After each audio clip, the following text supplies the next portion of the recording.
എന്താ ഇപ്പം നടന്നുകൊണ്ടിരിക്കുന്നത്? ഒന്നിനു പുറകെ ഒന്നായി കൃത്യമായി വളഞ്ഞു വെച്ച് പൂട്ടാൻ തന്നെ തീരുമാനിച്ചിട്ടുള്ള പുത്തൻ സംഭവങ്ങൾ കണ്ടില്ലേ നമ്മൾ?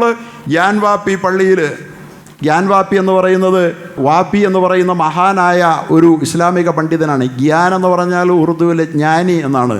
ജ്ഞാനിയായ വാപ്പി എന്ന് പറയുന്ന ഒരു മഹാൻ്റെ പേരിൽ പണിയപ്പെട്ട ആ പള്ളി ക്ഷേത്രമാണെന്ന് പറഞ്ഞ് ഔറംഗസീബാണ് അത് ക്ഷേത്രം പൊളിച്ച് അത് പള്ളിയാക്കിയതെന്ന് പറഞ്ഞ് 5 സ്ത്രീകൾ കോടതിയിൽ പോയി. ഉടനെ 5 പെണ്ണുങ്ങൾ കോടതി ചെന്ന ഉടനെ ഇത്രയും കാലം നിലനിന്ന ആ പള്ളിയെക്കുറിച്ച് ഏരിയൽ സർവേ നടത്താൻ വേണ്ടി കമ്മീഷൻ കോടതി നിർദ്ദേശം കൊടുക്കുന്നു. കമ്മീഷൻ പോകുന്നു, സർവേ നടത്തിയിട്ട് അവിടെ ശിവലിംഗം ഉണ്ടെന്ന് പെട്ടെന്ന് കോടതി കേസ് ഇരിക്കുമ്പോൾ ശിവലിംഗം ഉണ്ടെന്ന് പെട്ടെന്ന് കണ്ടുപിടിക്കുന്നു. ഇതാണ് നമ്മുടെ രാജ്യത്ത് അരങ്ങേറിക്കൊണ്ടിരിക്കുന്നത്. മസ്ജിദിൽ നടത്തിയ സർവേക്കിടെ കുളത്തിൽ നിന്നും ശിവലിംഗം കണ്ടെത്തി എന്ന അവകാശവാദവുമായി പരാതിക്കാരനായ സോഹൻലാൽ ആര്യ രംഗത്ത് വന്നിരുന്നു. നിസ്കാരത്തിനായുള്ള വുളു നിർവഹിക്കാനാണ് കുളം ഉപയോഗിക്കുന്നത്. കുളത്തിലെ വെള്ളം വറ്റിച്ച് പരിശോധിച്ചപ്പോഴാണ് ശിവലിംഗം കണ്ടെത്തിയത് എന്നാണ് ഹർജിക്കാരുടെ അവകാശവാദം.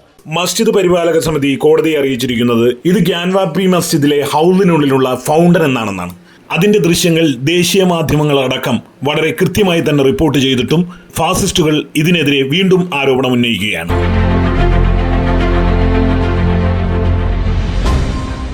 എന്താ സത്യത്തിൽ അത് പള്ളി കമ്മിറ്റിക്കാർ പറഞ്ഞു പള്ളിയുടെ ഹൗദിൽ വെച്ചിരുന്ന ഫൗണ്ടനാണ്. നമ്മുടെ ഇവിടെ ഉണ്ടല്ലോ ഫൗണ്ടനില്ലേ, നമ്മുടെ കൊച്ചു ഹൗദിന് വെള്ളം പൊങ്ങി വരുന്ന ഫൗണ്ടൻ, ആ സാധനമാണ് അത്ര എന്ത് ശിവലിംഗം. ഇങ്ങനെ പൊങ്ങിയിരിക്കുന്ന കല്ലല്ലാതാകുമല്ലോ. ഈ അടുത്ത ദിവസം ആരോ പറയുന്നുണ്ട് ആണവ റിയാക്ടർ കണ്ടിട്ട് ശിവലിംഗമാണെന്ന് പറഞ്ഞുകൊണ്ട് വരാതിരുന്ന് വെച്ചാൽ മതി എന്ന് ഒരു സ്ത്രീ പറയുണ്ടായി. ഇതാണ് അവസ്ഥ. ഹൗദിലെ ഫൗണ്ടൻ ശിവലിംഗമാകുന്നു.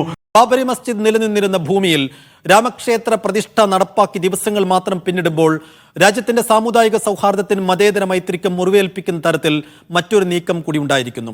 മുസ്ലിങ്ങൾ നിലവിൽ ആരാധന നടത്തിക്കൊണ്ടിരിക്കുന്ന UP വാരാണസിയിലെ ഗ്യാൻവാപ്പി പള്ളിയിൽ ഹിന്ദു വിശ്വാസികൾക്കും പൂജ നടത്താനുള്ള അനുമതി നൽകിയിരിക്കുകയാണ് വാരാണസി ജില്ലാ കോടതി. ബാബരി മസ്ജിദിന്റെ വഴിയെ തന്നെയാണ് ഗ്യാൻവാപ്പിയുടെയും പോക്ക്. മസ്ജിദ് നിലനിൽക്കുന്ന ഭൂമിയുടെ അവകാശവാദത്തെ ചൊല്ലി 3 പതിറ്റാണ്ട് നീണ്ട നിയമ പോരാട്ടത്തിനോടും പുരാവസ്തു വകുപ്പിന്റെ ശാസ്ത്രീയ സർവേ റിപ്പോർട്ട് വന്നതിന് കഴിഞ്ഞ മാസമാണ്. അതിന് പിന്നാലെയാണ് പൂജയ്ക്ക് അനുമതി നൽകിയിരിക്കുന്നത്. ബാബരി മസ്ജിദ് നടന്ന പോലെ തന്നെ എന്നിട്ട് അടച്ചിട്ടേക്കാൻ ഫൗണ്ടൻ കണ്ടടോ. കോടതി ബാബരി മസ്ജിദിൽ നടത്തിയത് തന്നെ വിഗ്രഹം ഉണ്ടെന്ന് പറഞ്ഞു, അങ്ങ് അടച്ചേരെ, പിന്നെ പൂജയ്ക്ക് അവസരം കൊടുക്കുന്നു, പിന്നെ പൊളിച്ചു കളയുന്നു. ഇങ്ങനെ പദ്ധതിയിട്ട് ഇസ്ലാമിക സമൂഹത്തിനെതിരെ നീങ്ങുമ്പോൾ മധുരയിൽ ഷാഹി ഈദ്ഗാഹ് ശ്രീകൃഷ്ണ ജന്മഭൂമിയാണെന്ന് പണ്ട് മുതലേ വർഗീയവാദികൾ പറഞ്ഞുകൊണ്ടിരുന്നതാണ്. അവിടെ ഇപ്പോൾ കോടതി എല്ലാം പരിഗണനയ്ക്ക് എടുത്തുകൊണ്ടിരിക്കുക. സമൂഹത്തിന് നേരെ ഉണ്ടാകുന്ന വിധികളെ ഗൗരവത്തിൽ നാം കാണണമെന്ന് ഞാൻ പറയുകയാണ്. ഇസ്ലാമിക സമൂഹത്തിൻ്റെ അഭിമാന സ്തംഭങ്ങളായി ഇന്നലത്തെ പൗരാണികതയുടെ ദീപസ്തംഭങ്ങളായിരുന്ന കുത്തബ് മിനാർ വിഷ്ണു ധ്വജമാണത്തെ, വിഷ്ണുവിൻ്റെ കൊടിക്കൂറയാണെന്ന്. ചാർമിനാർ, താജ്മഹൽ ലോകത്താർക്കും തർക്കമില്ലാത്തതാണ്. മുംതസ് മഹലിൻ്റെ പേരിലുള്ള താജ്മഹൽ തേജോ മഹാലയമാ. ഇങ്ങനെ പറഞ്ഞ് ഒന്നൊന്നായി ഹിജാബ് സർവത്ര ഏക സിവിൽ കോഡും വരാൻ പോവുക. എന്താ ഇതൊക്കെ വരുന്നേ? ഇത് നമുക്ക് ഉത്തരവാദിത്വമൊന്നുമില്ല. നമ്മൾ നല്ല മനുഷ്യന്മാരായിട്ടും അള്ളാഹ് നമ്മുടെ അല്ല. വ്യക്തി എന്നുള്ള നിലയിൽ എൻ്റെയും നിങ്ങളുടെയും ജീവിതത്തിൽ വൽഖദിരി ഖൈരിഹി വ ശർരിഹി ആണെങ്കിൽ സമൂഹം എന്നുള്ള നിലയിൽ അള്ളാഹു താല നമ്മുടെ മേൽ ഇടപെടുകയാണ്. നമ്മുടെ ഉത്തരവാദിത്വങ്ങൾ നിർവഹിക്കാതിരുന്നത് കൊണ്ട് നമ്മൾ ഭയന്ന് അള്ളാഹുവിൻ്റെ വിധിയെ വിശ്വസിക്കാതെ ബാബരി മസ്ജിദിൻ്റെ 25 കൊല്ലത്തിനിടയിൽ ഇത് ഞങ്ങളുടെ അവകാശമാണെന്ന് പറയാൻ കൊള്ളാവുന്ന ഒരു ആൺകുട്ടി പോലും ഉണ്ടായില്ല ഇന്ത്യ രാജ്യത്ത് മുസ്ലിം സമുദായത്തിൽ. ആരോ സാധുക്കൾ കേസ് നടത്തിക്കൊണ്ടിരുന്നു. അവസാനം വിധി വന്നപ്പോൾ എല്ലാവരും പറഞ്ഞു കോടതി വിധിയെ ബഹുമാനത്തോടുകൂടി സ്വീകരിക്കുന്നു എന്ന് നമ്മൾ പറഞ്ഞ് അങ്ങോട്ട് സായുജ്യം അടഞ്ഞു. അടുത്തടുത്ത ഒന്നൊന്നായി വരിക. പക്ഷേ ഇന്ത്യ രാജ്യത്ത് ഇസ്ലാമിക സമൂഹത്തിൻ്റെതാണോ എന്നുള്ള കാര്യത്തിൽ ഒരാളും ഒരു കാലത്ത് ഒരു തർക്കം പറയുമെന്ന് നാം കരുതിയിരുന്നില്ലാത്ത ഇസ്ലാമിക സമൂഹത്തിൻ്റെ ദീപസ്തംഭങ്ങളായി വിരാജിച്ചു നിന്നിരുന്ന ചെങ്കോട്ടയും കുത്തബ് മിനാറും താജ്മഹലും പോലും പയ്യെ പറഞ്ഞ് ആ പറച്ചിലിന് പ്രതികരണമില്ലെന്നറിഞ്ഞ് അതാണ് സംഭവിച്ചത്. ആദ്യം പറഞ്ഞു താജ്മഹൽ തേജോ മഹാലയമാണെന്ന്. അപ്പോൾ നമ്മളെല്ലാവരും മൂക്കത്ത് വരൽ ഉച്ചയും പ്രാന്തനാണല്ലോ, എന്തിനാ മറുപടി പറയണമെന്ന്. പക്ഷെ താജോ മഹാലയമാണെന്ന് പറയാൻ വേണ്ടി മുസ്ലിം സമുദായത്തിൽ ഒരു ചരിത്ര പണ്ഡിതൻ എന്ന് പേരുള്ള ഒരു മലയാളിയെ വിലക്കെടുത്തു. അയാളെ കൊണ്ടത് പറയിച്ചു. അവസാനം താജ്മഹൽ ഇന്ന് തേജോ മഹാലയമാണ്. ഏത് നാളും താജ്മഹൽ പൊളിക്കപ്പെടാം. മുസ്ലിം സമുദായത്തിൻ്റെ ഇന്നലകളുടെ പൂർവികന്മാരുടെ വളരെ പ്രഫുല്ലമായ പൈതൃകത്തിൻ്റെ പാരമ്പര്യത്തിൻ്റെ പ്രതീകമായി ജ്വലിച്ചു നിന്ന താജ്മഹൽ ഇന്ത്യയിൽ ഇസ്ലാമിക സമൂഹത്തിന് തനതായ വ്യക്തിത്വമുണ്ട്, അസ്തിത്വമുണ്ട്. ഇന്ത്യക്ക് കനത്ത സംഭാവന ഈ സമുദായം നൽകിയിട്ടുണ്ടെന്നുള്ളതിൻ്റെ സാക്ഷ്യപത്രമായി നിലനിൽക്കുന്ന ഇന്ത്യ രാജ്യത്തിന് ഏറ്റവും അധികം വിദേശ നാണ്യം നേടിത്തരുന്ന താജ്മഹൽ പോലെ സുന്ദരമായ ചെങ്കോട്ട പോലെ സുഭദ്രമായ കുത്തബ് മിനാർ പോലെ സമുന്നതമായ നമ്മുടെ പ്രതീകങ്ങളെപ്പോലും ഇന്നലകളിൽ പതിറ്റാണ്ടുകളായി അവർ നടത്തിയ ഇത് ഞങ്ങളുടേതാണ്, മുസ്ലിമീങ്ങളുടെ അതല്ലെന്നുള്ള പ്രചാരണം ആദ്യം ഒറ്റപ്പെട്ട രൂപത്തിലാണ് ഉയർന്നു വന്നതെങ്കിൽ അതിന്ന് ഇന്ത്യ രാജ്യത്ത് മുഴുവൻ പ്രചാരം നേടിയിട്ട് താജ്മഹൽ ഇപ്പം നമ്മുടേതല്ല. ഇപ്പം ഇന്നലെ എന്താ തേജോമഹാലയം, ഇപ്പം ഇന്നലെ പറയുന്നു കുത്തബ് മിനാർ എന്താണ്, വിഷ്ണു ധ്വജമാണെന്ന്. അത് നിങ്ങൾ ഒരുപക്ഷെ കേട്ടത് ഇന്നലെ ആയിരിക്കും. ഞാൻ 25 കൊല്ലം മുമ്പ് കേട്ടതാണ്. അതിനെക്കുറിച്ച് ഞാൻ അന്നൊക്കെ പറയും പ്രസംഗിക്കുകയൊക്കെ ചെയ്തിട്ടുള്ളതാണ്. 25 കൊല്ലം മുമ്പ് അവർ പറഞ്ഞത് അതിനെതിരിൽ പറയാൻ, അതല്ലെന്ന് പറയാൻ ഇവിടെ ഒരു ആൺകുട്ടി ഉണ്ടാവുന്നില്ല. ഇസ്ലാമിക ഇന്ത്യക്ക് ഇത്തരത്തിലുള്ള വിദ്വേഷ പ്രചരണങ്ങൾ ഒരു സമൂഹത്തിനെതിരിൽ നടത്തിക്കൊണ്ടിരിക്കുമ്പോൾ അത് തെറ്റാണെന്ന് പറയാനും അതിൻ്റെ സത്യം സമൂഹത്തെ ബോധ്യപ്പെടുത്തുകയും ചെയ്യാൻ കഴിയുക എന്ന പ്രബോധനപരമായ ഉത്തരവാദിത്വം ഏറ്റെടുക്കേണ്ടത് ഈ സമുദായത്തിൻ്റെ പണ്ഡിത രാഷ്ട്രീയ നേതൃത്വമല്ലേ? ഞാനിത് പറയുമ്പോൾ രാഷ്ട്രീയക്കാരെയും പണ്ഡിതന്മാരെയും കുറ്റം പറയുകയാണെന്ന് ദയവായി വിചാരിക്കരുത്. മുസ്ലിം സമുദായത്തിന്റെ സ്മാരകങ്ങളിൽ കൈവച്ചു, ബാബരി മസ്ജിദ് പൊളിച്ചു. അതുകൊണ്ട് ഏതാണ്ടൊന്ന് അടങ്ങി. സുപ്രീം കോടതിയുടെ വിധി വന്നതല്ല, വരുത്തി. സുപ്രീം കോടതിയെ ഭീഷണിപ്പെടുത്തി എന്ന് തന്നെ നമുക്ക് മനസ്സിലാക്കാൻ കഴിയും. വിധി പ്രസ്താവത്തിൽ നമുക്ക് വായിച്ചെടുക്കാൻ കഴിയും. അന്തരത്തിൽ വിധി വായിച്ചെടുത്തു. അപ്പോഴും നമ്മൾ പ്രകോപിതരായില്ല. അതുകൊണ്ട് അവസാനിക്കുമെങ്കിൽ അങ്ങനെ ആകട്ടെ. അപ്പോഴാണ് ഗ്യാൻവാപ്പി ഔറംഗസീബിന്റെ പേരും പറഞ്ഞുകൊണ്ട്, പിന്നെ ഇതാ കാശി എന്ന് പറഞ്ഞാൽ മുസ്ലിമിന്റെ ചിഹ്നങ്ങൾ ഹിന്ദു രാഷ്ട്രം എന്ന് പറയുന്ന പഴയ പ്രാകൃത രാഷ്ട്രം പണിയാൻ വേണ്ടി പോകുമ്പോൾ സ്വന്തം അണികൾ പോലും, സ്വന്തം തലമുറ പോലും ഹിന്ദു മക്കൾ ചോദിക്കും, അപ്പോൾ കുത്തബ് മിനാർ ആരുടേതാണ് മോദിജി എന്ന്, അപ്പോൾ താജ്മഹൽ ആരുടെയാണ് മോദിജി എന്ന്. ചെങ്കോട്ട അങ്ങെപ്പോഴും ഇന്ത്യയെ അഭിസംബോധന ചെയ്യാൻ വേണ്ടി കയറി നിൽക്കുന്ന ചെങ്കോട്ട ആരുടേതാണെന്ന്. അപ്പൊ അതൊക്കെ എന്താ ചെയ്യണ്ടേ? അതൊക്കെ അങ്ങ് പൊളിച്ചു നീക്കിയാലേ ഇവിടെ ഹിന്ദു രാഷ്ട്രം ഉണ്ടാവുള്ളൂ. അല്ല സ്വന്തം സമൂഹത്തിൽ നിന്ന് വരുന്ന ചോദ്യത്തിന് ഉത്തരം പറയാൻ കഴിയില്ല. അതുകൊണ്ട് ഒന്നൊന്നായി പൊളിച്ചു നീക്കാൻ വേണ്ടിയിട്ടാണ് ശ്രമിച്ചുകൊണ്ടിരിക്കുന്നത്. ഒന്നും പണിയാൻ അറിയാത്തവർ, പൊളിക്കാൻ മാത്രം അറിയുന്ന ഒരു ഭരണവർഗം, നാണം കെട്ടവന്മാർ എന്നല്ലാതെ ഇവരെ കുറിച്ച് നമ്മൾ എന്താ പറയാ? പണിയുകയാണ് വേണ്ടത് ഭരണകർത്താക്കൾ രാഷ്ട്രത്തെ. നിർമ്മാണം എന്തെന്നറിയാത്ത, സംഹാരം മാത്രം അറിയുന്ന പൈശാചിക മനസ്ഥിതിക്കാരായി ഇവർ മാറുകയാ. പേരെടുക്കാൻ കൈവശമൊന്നുമില്ല, കർമ്മ പദ്ധതികളൊന്നുമില്ല. അതുകൊണ്ട് ആൺകുട്ടികൾ നിർമ്മിച്ച് പേരിട്ട നഗരങ്ങളുടെ പേരങ്ങ് എടുക്കുക. അലഹബാദ്, പ്രയാഗ്, എങ്ങനെയാ പേരെടുക്കണേ? ആണുങ്ങൾ ഇട്ട പേരങ്ങ് എടുക്കുക. അങ്ങനെയാ പേരെടുക്കുന്നത്. മനസ്സിലായില്ലേ? പേരെടുക്കാൻ കയ്യിലിരിപ്പൊന്നും ഇല്ലാത്തതിന്റെ പേരിൽ ഇങ്ങനെ സ്വയം നാണം കെടുകയും രാജ്യത്തെ നാണം കെടുത്തുകയും ഒക്കെ കഴിഞ്ഞിട്ട് സ്മാരകങ്ങളുടെ നേരെ കൈവച്ചപ്പോ അതിന്റെ പേരിൽ വലിയ പ്രതിഷേധം. ഒരു കലാപമൊന്നും വേണ്ട, നമ്മുടെ രാജ്യത്തെ സന്തോഷത്തോടെ നമുക്ക് ജീവിക്കണ്ടേ എന്ന് വിചാരിച്ച് അല്പം ഒട്ടൊന്നും നമ്മൾ അടങ്ങിയെന്ന് കണ്ടപ്പോ ആരാധനാ സ്വാതന്ത്ര്യം. നിങ്ങൾക്കറിയാലോ, ടിപ്പു സുൽത്താൻ വർഗീയവാദിയാ. ഇന്നും ടിപ്പുവിന്റെ കോട്ടയിലേക്ക് കടന്നു പോകണമെങ്കിൽ ക്ഷേത്രത്തിന്റെ കവാടത്തിലൂടെ കടന്നു പോകണം, വേണ്ടേ? അതാണോ വർഗീയവാദി? എത്രയോ ക്ഷേത്രങ്ങൾക്ക്, ഗുരുവായൂർ ക്ഷേത്രത്തിന് അടക്കം കരന്തീര് ഒഴിവാക്കി വസ്തുവകകൾ വിട്ടുകൊടുത്ത ടിപ്പു സുൽത്താൻ അടക്കമുള്ള ഭരണകർത്താക്കൾ. പ്രിയപ്പെട്ടവരെ, ഇവിടെയുള്ള ഇത്തരത്തിൽ ഇവരെ ഭിന്നിപ്പിക്കാൻ ശ്രമിക്കുക. എന്നിട്ട് അവസാനം കൈവച്ചേക്കുന്നതല്ല, ഗ്യാൻവാപ്പി തകർക്കാൻ വേണ്ടിയിട്ട് മറ്റേ ബാബരി മസ്ജിദിന്റെ വിഷയത്തിൽ പറഞ്ഞ പോലെ കള്ളം പറഞ്ഞു, ക്ഷേത്രം പൊളിച്ചു. ഗ്യാൻവാപ്പിക്ക് കേസുമായി പോയി 4-5 പെണ്ണുങ്ങളെ പിടിച്ചോണ്ട്. സാധാരണ എങ്ങനെയാണോ കേസ് പോണേ?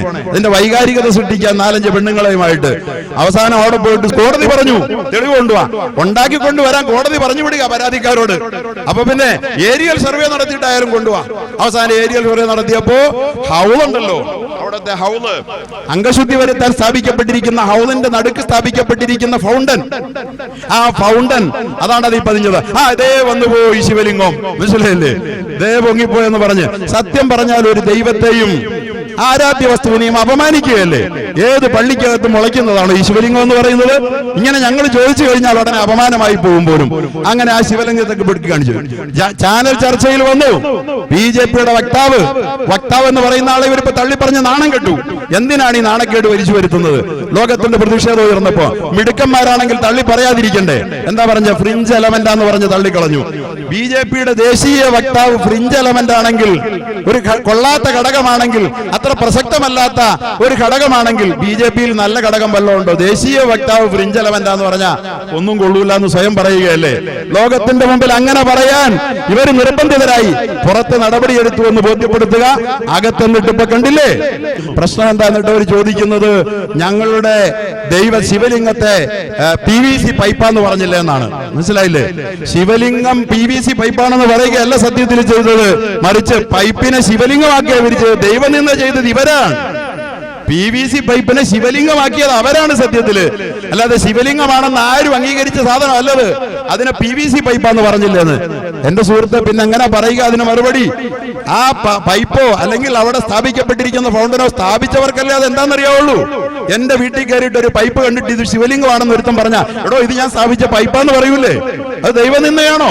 ആണെന്നാ ഇപ്പൊ ഇവര് പറഞ്ഞേക്കണത്. ഞങ്ങൾ അങ്ങനെ പറഞ്ഞു പോയതുകൊണ്ട്, ഞങ്ങളുടെ ശിവന്റെ ലിംഗമാണെന്ന് പറഞ്ഞു പോയതുകൊണ്ട്, ഇനി അല്ല നീ സ്ഥാപിച്ച പൈപ്പാണെങ്കിലും ശരി അത് PVC ആണെന്നും പൈപ്പാണെന്നും പറയരുത് പോലും. ഇതാണ് അവരുടെ ദൈവത്തെ നിന്ദിച്ചു എന്ന് പറയുന്ന ന്യായം. ആ ന്യായം പറഞ്ഞുകൊണ്ടാണ് അള്ളാഹുവിന്റെ റസൂലിന്റെ വിവാഹത്തിൽ കയറി സല്ലല്ലാഹു അലൈഹി വസല്ലം കയറി പിടിച്ചിട്ട് നിന്ദിക്കാൻ വേണ്ടി ശ്രമിച്ചത്. 8 വയസ്സിൽ കല്യാണം കഴിച്ചു എന്ന്, അല്ലെ 6 വയസ്സിൽ കല്യാണം കഴിച്ചെന്ന്.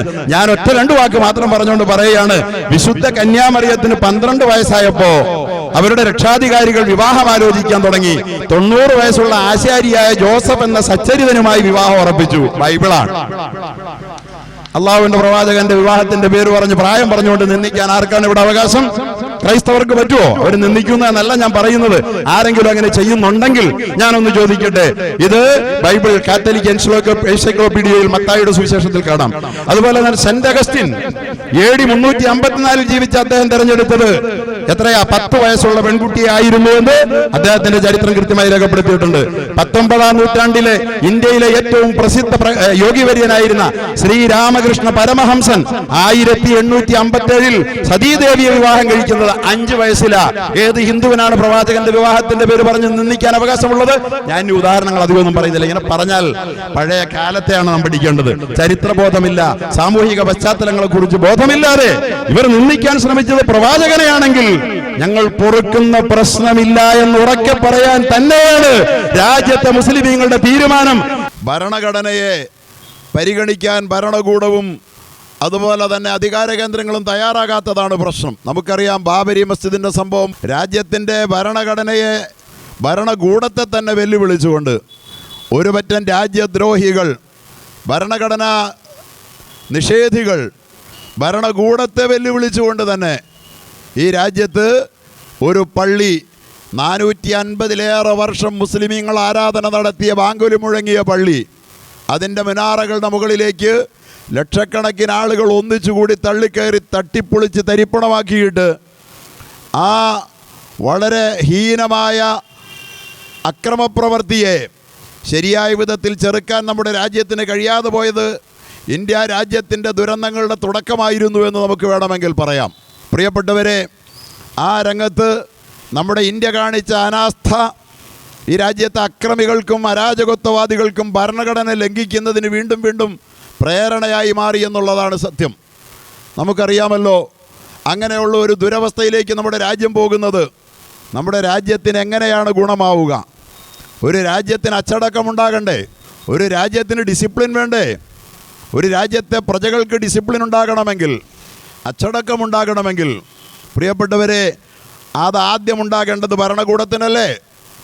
അച്ചടക്കമില്ലാത്ത, അക്രമത്തിന് നേതൃത്വം നൽകുന്ന ഒരു ഭരണകൂടം രാജ്യം ഭരിച്ചാൽ രാജ്യത്തെ പ്രജകൾക്ക് അച്ചടക്കമോ അതുപോലെ തന്നെ നിയമവ്യവസ്ഥയിൽ വിശ്വാസമോ ഉണ്ടാവുകയില്ല എന്നുള്ളത് ഒരു തികഞ്ഞ യാഥാർത്ഥ്യമാണ്. അത് നമ്മുടെ രാജ്യത്ത് ബാബരി മസ്ജിദിൻ്റെ ധ്വംസനത്തിൻ്റെ സമയത്ത് സംഭവിച്ചു.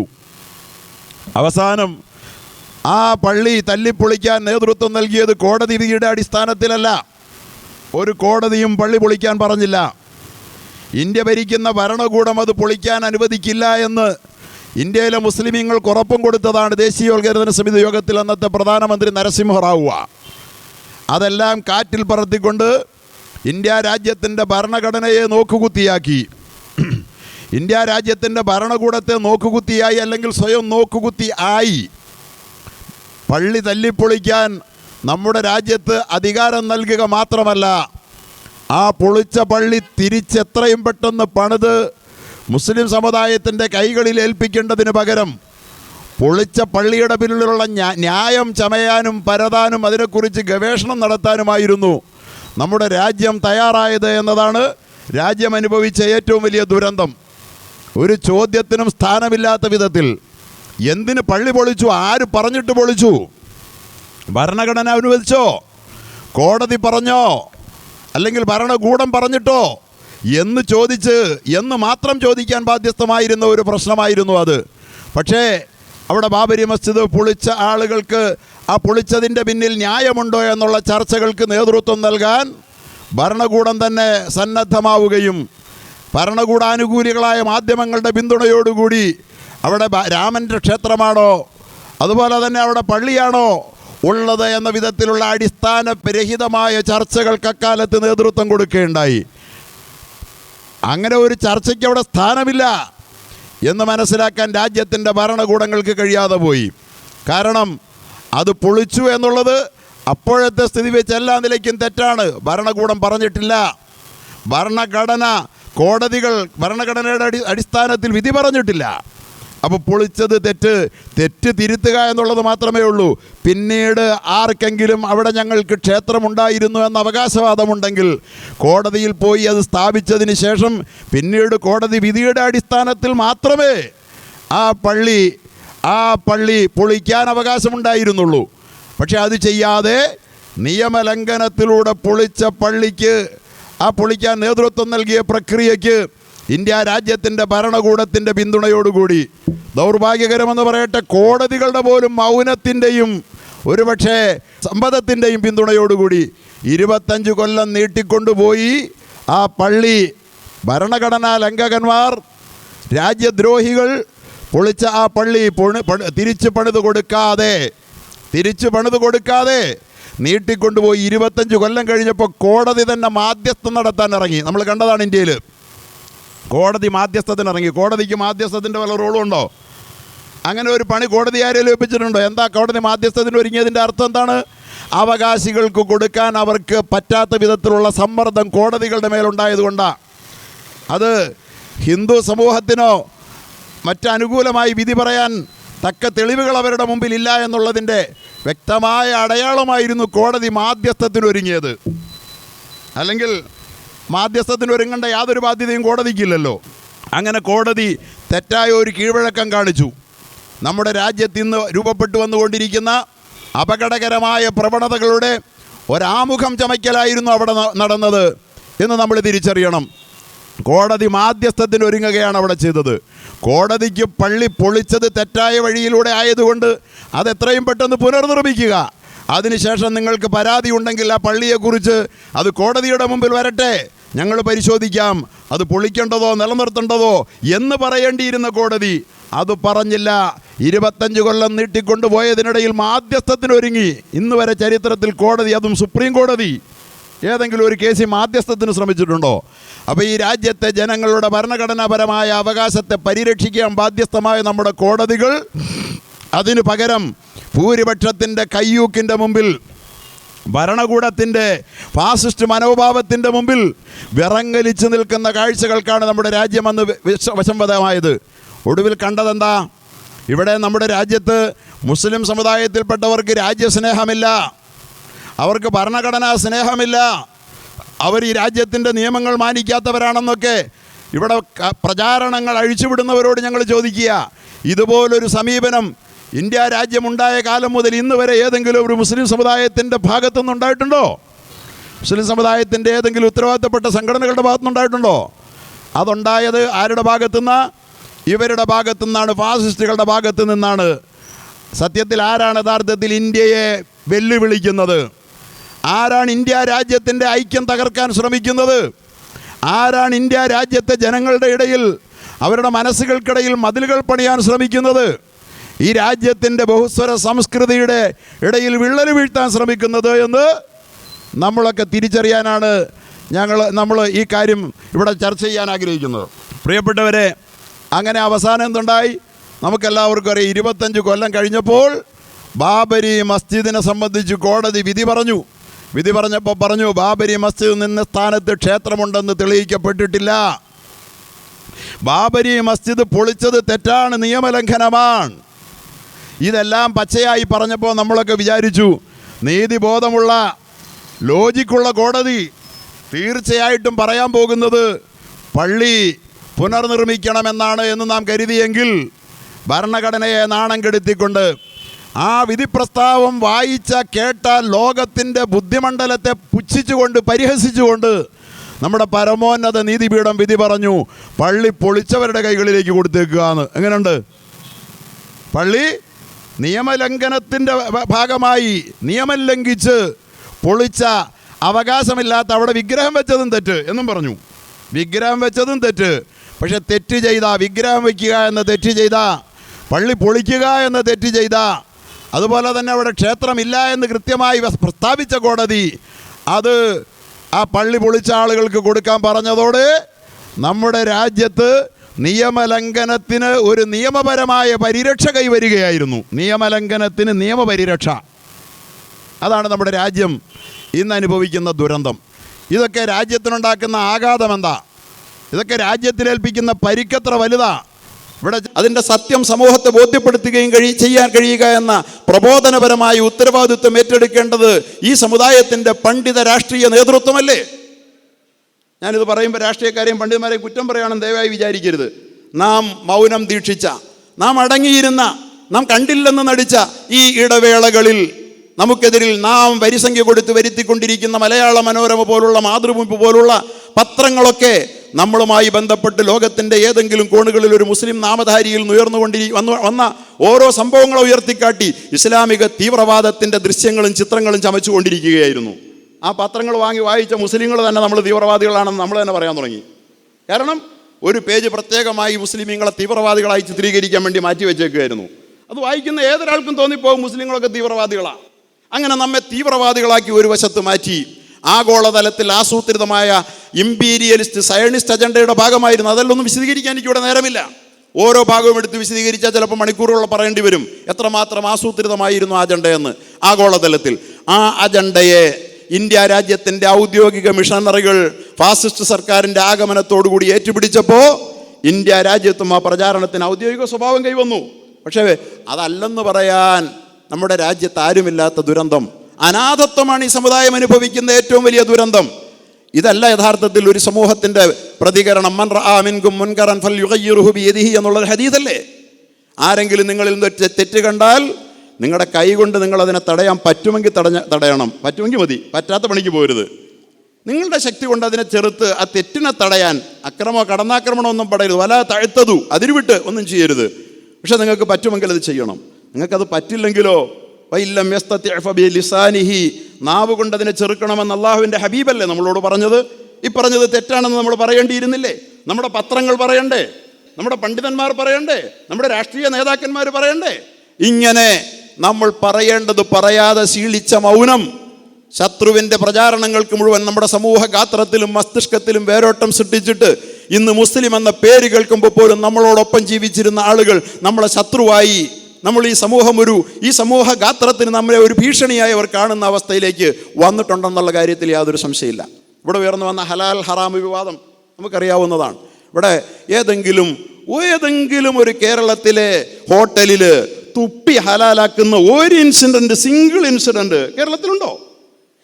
ഇല്ലെന്ന് ആർക്കാണ് അറിയാൻ പാടില്ലാത്തത്? പക്ഷേ ആ പ്രചാരണം കൊടുമ്പിരി കൊണ്ടപ്പോൾ അതിനെക്കുറിച്ച് കൃത്യമായി പറയേണ്ട കേന്ദ്രങ്ങൾ പറയണമല്ലോ. അത് പറയാതെ മൗനം ദീക്ഷിച്ചപ്പോൾ ചിലരൊക്കെ പറഞ്ഞില്ലെന്നല്ല ഞാൻ പറയുന്നത്. എന്താ സംഭവിച്ചത്? അവസാനം എന്നോടൊക്കെ പാതിരാത്രികൾ ഫോൺ വിളിച്ച് കുട്ടികൾ പറയുമായിരുന്നു, ദയവായി നിങ്ങൾ ഈ വിഷയത്തിൽ എന്തെങ്കിലും ഒന്ന് പ്രതികരിക്കണം, അവരെ കൊണ്ട് പറയിക്കണം, ഇവരെ കൊണ്ട് DYFIയുടെ ജില്ലാ സെക്രട്ടേറിയറ്റിൽ മെമ്പറായിട്ടുള്ള ഒരു ചെറുപ്പക്കാരനെ എന്നെ വിളിച്ച് പറയണേ. എന്നോട് കൂട്ടുകാർ ചോദിക്കുകയാണത്രേ, എന്നോട് ഒന്നെല്ലാം പലവട്ടം പറഞ്ഞു. കൂട്ടുകാർ ചോദിക്കുകയാണ്, എടാ അങ്ങനെയാണോടാ? സംശയമായി പോയി അവർക്ക്.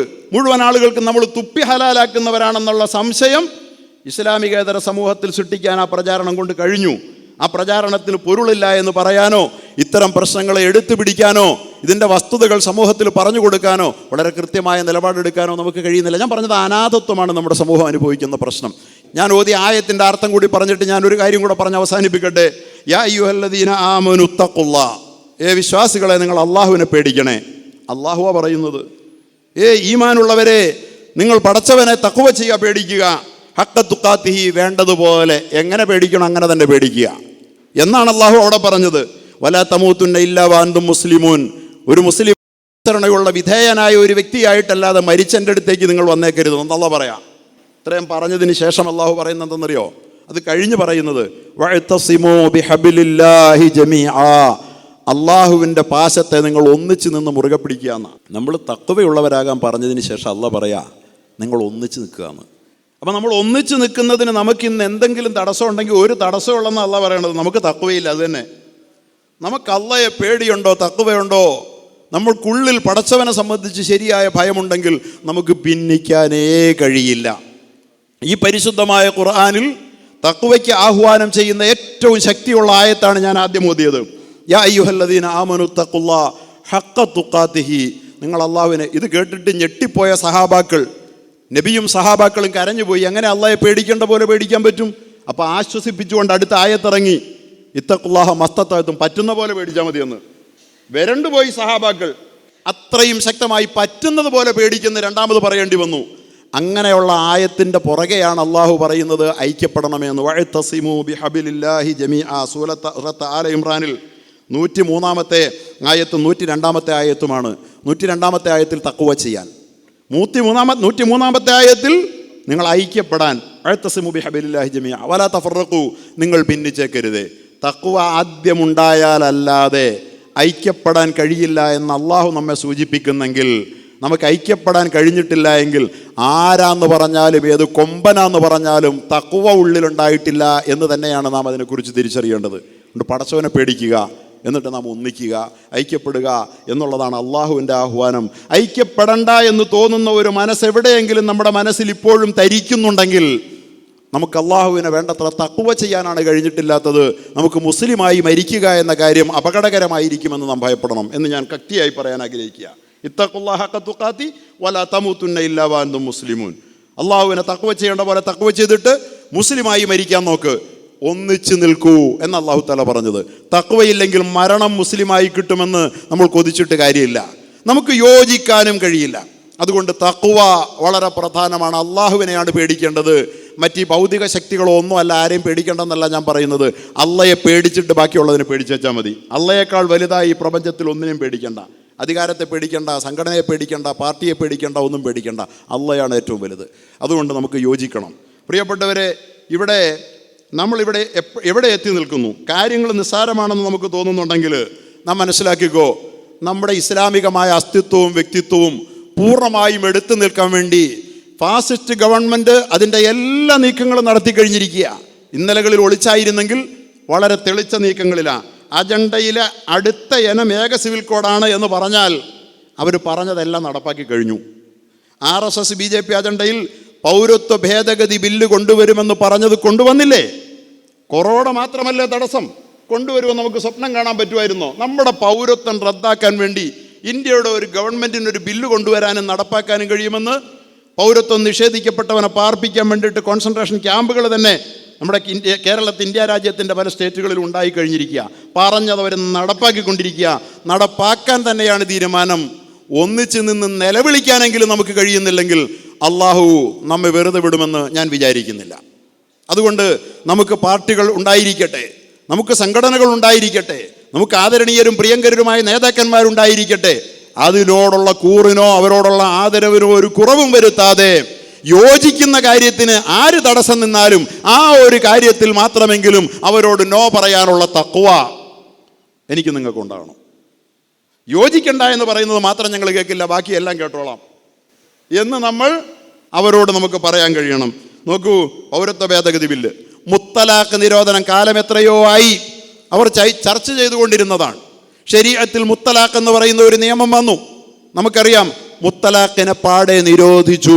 മുത്തലാഖ് ചൊല്ലിയവൻ 3 വർഷം ജയിലിൽ പോയി കിടക്കണമെന്ന നിയമം വന്നില്ലേ? മറ്റൊരു മതത്തിലും അങ്ങനെയില്ല. വിവാഹമോചനം ചെയ്താൽ അങ്ങനെയില്ല. മുസ്ലിം സമുദായത്തിലെ മുത്തലാഖുകാരൻ മാത്രം ജയിലിൽ പോയി കിടക്കണമെന്നുള്ള നിയമം വന്നു. നമുക്ക് എന്ത് ചെയ്യാൻ കഴിഞ്ഞു? ഒന്നും ചെയ്യാൻ കഴിഞ്ഞില്ല. ഇതാണ് സത്യം. അപ്പോൾ അവർ പറഞ്ഞതൊക്കെ നടപ്പാക്കുക. രാമക്ഷേത്ര നിർമ്മാണം അവരുടെ അജണ്ടയായിരുന്നു. 25 കൊല്ലം ക്ഷമയോടെ കാത്തിരുന്നു കൊണ്ട് സുപ്രീം കോടതിയെ കൊണ്ട് അനുകൂലമായി വിധി പറയിച്ച് അവർ രാമക്ഷേത്ര നിർമ്മാണം നടത്തിക്കൊണ്ടിരിക്കുകയാണ് അല്ലേ? അവരെന്താണ് നടപ്പാക്കാത്തത്? ജമ്മു കാശ്മീരിൻ്റെ പ്രത്യേക പദവി എടുത്തു കളയാൻ അവർ തീരുമാനിച്ചിരുന്നു. അതൊന്നും നടക്കുമെന്ന് നാം ആരും കരുതിയില്ല. അത് നടപ്പാക്കിയില്ലേ അവർ? 80 ലക്ഷത്തോളം വരുന്ന ജനത്തെ കന്നുകാലിയെപ്പോലെ കൈകാര്യം ചെയ്യപ്പെടുന്നുണ്ട് ജമ്മു കാശ്മീർ എന്ന് പറയുന്ന ഒരു സ്റ്റേറ്റിൽ. അവർക്കിതൊന്നും ഒരു പ്രശ്നമല്ല എന്ന് നമ്മൾ മനസ്സിലാക്കണം. ഇവിടെയാണ് നമുക്കൊന്ന് യോജിച്ച് നിൽക്കേണ്ടതിൻ്റെ പ്രാധാന്യം വളരെ പ്രസക്തമാകുന്നത്. ഇനിയാണ് അടുത്ത ഇനമായ ഏക സിവിൽ കോഡ് ഉടനടി നടപ്പാക്കുന്നത്. ഏക സിവിൽ കോഡ് നടപ്പാക്കുക എന്ന് പറഞ്ഞാൽ എന്തെന്നറിയാമോ? ഈ നിസ്കാരവും നോമ്പും വേറിട്ട് ഈ നമ്മുടെ അസ്തിത്വം ഒന്നും വേണ്ടാന്ന് തീരുമാനിക്കുക. ഏക സിവിൽ കോഡാണ് തുർക്കിയിൽ നടപ്പാക്കിയത്. ഒരു ഇസ്ലാമിക രാഷ്ട്രത്തിൽ, ഇന്നും ഇസ്ലാമികമായ രാഷ്ട്രത്തിൽ, ഇന്ന് ലോകത്തിന് നേതൃത്വം നൽകാൻ കൊള്ളാവുന്ന ഇസ്ലാമിക ഖിലാഫത്തിൻ്റെ പൂതലിച്ചതെങ്കിലും അവസാനത്തെ ആസ്ഥാനമായിരുന്ന തുർക്കിയിൽ.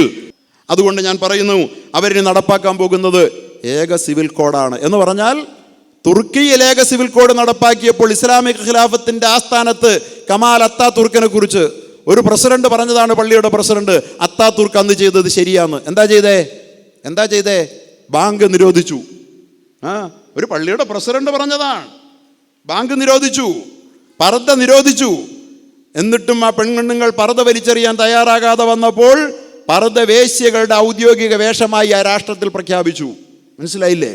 അറബി അക്ഷരം പഠിക്കാൻ പാടില്ലെന്ന് തുർക്കിയിൽ തീരുമാനിച്ചു.